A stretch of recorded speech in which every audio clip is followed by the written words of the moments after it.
और मेरा मिसेस रिंपा कौशल को मेकअप एडवाइजर है। Actually we are not makeup artist, makeup adviser है। अभी हम मेकअप में इतना इंटरेस्ट होकर पाया कि दिन में 18 से 20 घंटा इसको लेकर ही रहता है। तो सर अभी जो नया फाउंडेशन लॉन्च हुआ है, आनंद जी ने हमें बताया कि नया फाउंडेशन लॉन्च होने वाला है, मैम को आना ही है।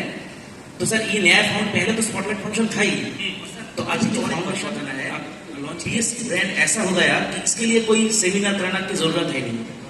ये ऐसे ही सब किसी को फोर्स नहीं करना पड़ रहा है कि आप पीएससी का कोई भी सामान ले लीजिए, क्योंकि ऐसे ही सब इसको मानता है कि हमको पीएससी ही चाहिए। क्यों? ये नशा लग गया पूरा मेकअप आर्टिस्ट का कि ऐसे ही बिग बैनर है, वो हम खुद ही प्रमोशन करता है। हमारा अलग सा पेज है, इसमें हम कभी भी किसी दूसरे मेकअप आर्टिस्ट का वीडियो शूट करेंगे, हम खुद ही कंटेंट क्रिएट करता है। पीएससी का भी हर एक आइटम के ऊपर हम डिस्क्रिप्शन वीडियोस करते हैं, तो मैडम मैक्सिमम काम मैडम ही करते हैं। बहुत बधाई। एक बार थैंक यू सो माच। नमस्कार, এখানে সবাই মেকআপ আর্টিস্ট এবং আমরা হয়তো কিছুক্ষণ জন্য ভুলে গেছি এটা কলকাতায় হচ্ছে, যার জন্য আমি একটু বাংলা ভাষায় ফিরে এলাম, কারণ আমার কন্টেন্ট অলওয়েজ বাংলা ভাষায়। আমার গ্রাম মফস্বলের অনেক মেকআপ আর্টিস্ট আসে যারা হয়তো এডুকেটেড নয়, অতটা ইংলিশে অভ্যস্ত নয়, হিন্দিতে অভ্যস্ত নয়, তাদেরকে আমার বাংলা ভাষায় বোঝাতে হয় প্রত্যেকটা প্রোডাক্ট সম্পর্কে। শুধু প্যাক নাম নামে আদার্স ব্র্যান্ড।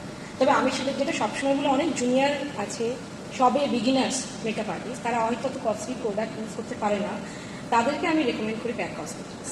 তোমরা শুরু করো, এইচডি কাজ শুরু করো, তোমরা ভালো করে কাজ করো। অ্যাকচুয়ালি আমার উদ্দেশ্য হচ্ছে সিনিয়র মেকআপ আর্টিস্ট যারা, তারা তো বড় পেয়েছি, ছোটদেরও বড় করতে হবে। মানে যারা জুনিয়র গ্রাম বা মফস্বল থেকে আসছে, তাদের না খুব কম্পিটিশন।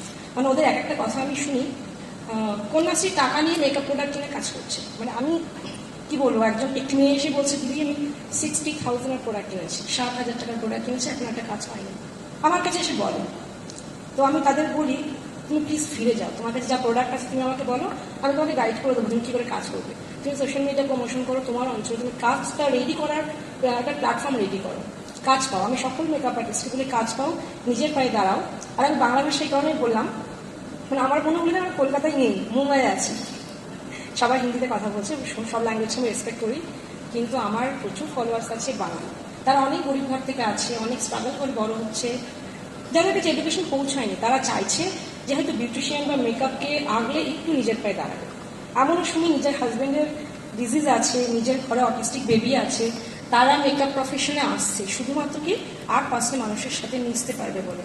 এমন আমি একজন মেকআপ আর্টিস্টকে দেখেছি, 10 বছর তার অটিস্টিক বেবিকে বড় করতে করতে সে ডিপ্রেশনে চলে গেছে। বলছে, দিদি আমি এই প্রফেশনটা আসতে চাই, আমি তো একটা মানুষের চুলটা বেঁধে দিই, একটু মেকআপ করি, আমার মনটা একটু ভালো থাকবে। তো তাদের জন্য আমি আর প্যাক আমি স্টার্ট করি সমস্ত বিগিনার্সদের, এইচডি ফাউন্ডেশন খুব ভালো, আমার ফেভারিট। আদার্স ছোটো ছোটো প্রোডাক্টগুলো এতটাই অ্যাফোর্ডেবল প্রাইস, এতটাই রিজনেবল প্রাইস, সত্যি স্টুডেন্টদের জন্য বেস্ট ওয়ার্ক দেয়, বেস্ট রেজাল্ট দেয়। আমার কথাগুলো বাংলায় আমি বললাম, আমি জানি না স্যার বুঝবেন কিনা, যদি একটু ছোটো করে ক্লোনটা বুঝিয়ে দাও। আমি কিন্তু প্যাক কসমেটিক্সকে আমার শুধু শহর না, গ্রাম মফস্বল সব জায়গায় পৌঁছে দিতে চাই। যেহেতু প্রফেশনাল মেকআপ হবে, বিভিন্ন ব্র্যান্ডের সাথে প্যাক কসমেটিক্স ব্র্যান্ডও রাখা হয় এবং স্টুডেন্টদের রেকমেন্ড করা হয়।